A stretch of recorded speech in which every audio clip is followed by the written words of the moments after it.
Hi guys, and Gen Euro here. Today I'm going to show you how to jack up your 7th gen Honda Accord. This is the Euro version, but it's a CN1 or a CL7. This is from 2003 to 2008. So we're going to show you how to jack this up. So first, if you come around to the back, just underneath the number plate and underneath the rear bumper, get on the floor here. Can you see that little hook there? Oh. That there. We're going to use that to jack the car up. So if you just put your jack pad here, and then you can lift both left and right up at the same time, so that's really handy. So your jack goes here. Okay, now to jack up the front of the car, if you want to jack up both sides together, which is in my opinion is easier and safer, come to the front, get underneath the car. So we're underneath the car now. Straighten the camera out. Okay. Now underneath the car, you'll be able to see this bit here. See this bit at the top? That is the bit where you want to put your jack. So I'll just point this out just so you got it. It's this bit here. Make sure you don't hit the sump or jack up anywhere with this plastic. This bit specifically here, so you can jack up from there. I recommend using something like a hockey puck or something soft, but you don't necessarily have to. But that's where you jack the front of the car up from. Make sure you put your wheel chocks on as well. Very important.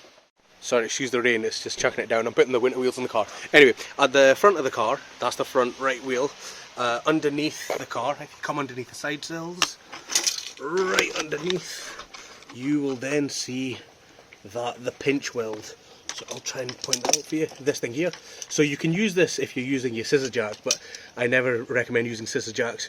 You could use, you know, your hockey puck or your bit of wood with a slice down the middle, just to not damage your car. But what you could do is when you jack your car up from the rear or from the front, you can put your jack stands here. This is a pretty good place to put them, and it won't damage the pinch weld that much. Look at this rain. But yeah, so at the back here, we've jacked it up like it says. So it's jacked up like that. There you go. Okay, we're at the back of the car now. So this is the rear wheel, and if we just come underneath here, you should be able to see just at the top of the screen there. Oh, let's try and get a better angle. There we go. So that's the pinch weld there. So you can put your jack stand here. If you got the one with a V shape, that'll just sit in like that. If you got something with like a bit of wood or something, that'll fit fine. Also at the front, you can either put your jack stand underneath the front wheel. There's a pinch weld there as well. Or if you got the square ones, you could use the chassis rails. Cheers guys. Whenever you're going to be working on your car, make sure you jack it up. Especially if you're underneath it, obviously.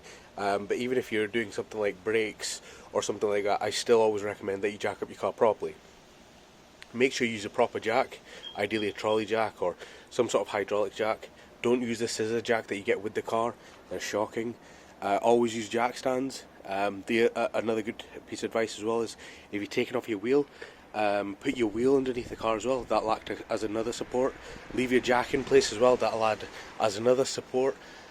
Always use wheel chocks, put them underneath your front wheels if you're jacking up the back, and put them underneath your rear wheels if you're jacking up the front of the car. Just stay safe.